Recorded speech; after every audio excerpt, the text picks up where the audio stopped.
एक पशुपति व्रत होता है, और वो व्रत ऐसा है कि उस व्रत को 5 सोमवार करना चाहिए, कोई से भी 5 सोमवार, जिसमें तुम्हारी मर्जी पड़े। ऐसा कौन सा काम है जो पशुपति व्रत से नहीं हो सकता?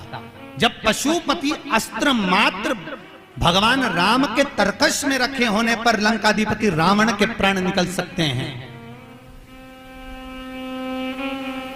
तो जीवन का वो कौन सा सुख है जो पशुपति व्रत से प्राप्त नहीं हो सकता? बस उसका नियम है, 5 सोमवार करो, पहले सोमवार को करो चाहे दूसरे सोमवार को करो, जिस सोमवार को पशुपति व्रत करो, सुबह शंकर जी के मंदिर में जाकर पूजन करो, अर्चना करो, अभिषेक करो, वो थाली को लेकर वापस घर में रख दो।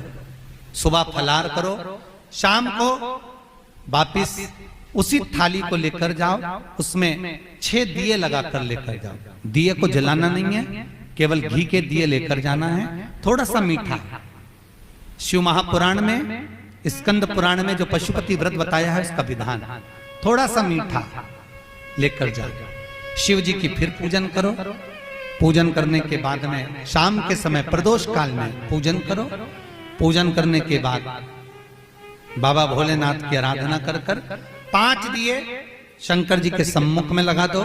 जो मीठा लेकर गए हो उसके 3 हिस्से कर दो, 2 हिस्से मंदिर में चढ़ा दो, 1 हिस्सा और 1 दिया थाली में रखकर पूजन करने के बाद वापिस लेकर आ जाओ। घर के दरवाजे की देहली पर राइट हैंड में सीधे हाथ पर जो दिया लेकर आए हो उस दिए को जला दो, और अंदर जाकर जो प्रसाद लेकर आए हो 1 हिस्सा, उसको पाकर फिर भोजन प्रसाद ग्रहण कर लो। ऐसे पशुपति नाथ के 5 व्रत रहते हैं। ऐसा कौन सा कार्य है जो भोलेनाथ पूरा ना करता?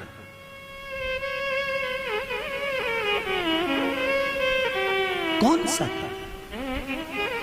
श्री राम जी महाराज अगर सेतु पर चढ़ाई करने जा रहे हैं लंका पर, तो भगवान शिव की आराधना कर कर जा रहे हैं।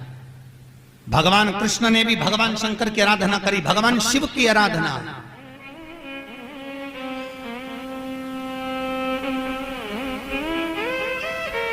शिव अर्चना। मेरे वेंकटेश भगवान तिरुमाला के शिखर पर अगर तिरुपति बालाजी विराजमान हैं, तो पहले उन्होंने भगवान शिव जी से पूछा कि हम यहां बैठकर तप करना चाहते हैं, आ जाएं? भगवान शंकर ने कहा आओ, और तिरुमाला के शिखर पर बैठकर तप करो, साधना करो, आपकी मर्जी पड़े वैसे निवास करो।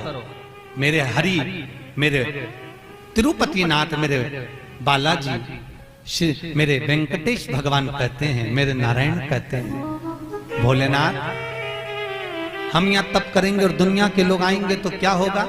शंकर भगवान ने कहा चिंता मत करो, आप तिरुमाला के शिखर पर बैठकर तप करना, मैं कपिलेश्वर महादेव के रूप में बैठकर तुम्हारी रक्षा करूंगा। अगर आप तिरुपति गए होगे तो आपको मालूम होगा, ऊपर तिरुमाला में मेरे नारायण हैं, तो नीचे कपिलेश्वर महादेव में मेरे शंकर बैठकर रक्षा कर रहे हैं। नाथ द्वारा चले जाओ। जब श्री जी बाबा के ऊपर आक्रमण किया गया, भोलेनाथ जी के ऊपर जब श्रीनाथ जी के ऊपर जब आक्रमण किया गया, गोवर्धन नाथ जी की मूर्ति को खंडित करने का जब भाव आया, तब ब्रजवासियों ने शंकर भगवान को घास के पूले में दबाकर बैलगाड़ी में लेकर रात की रात भाग गए।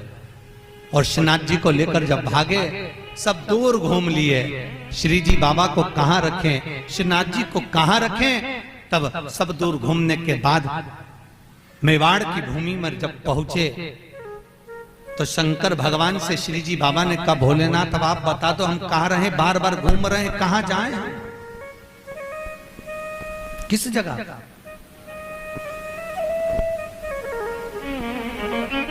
हम कहां जाएं, हम किस जगह पर जाएं?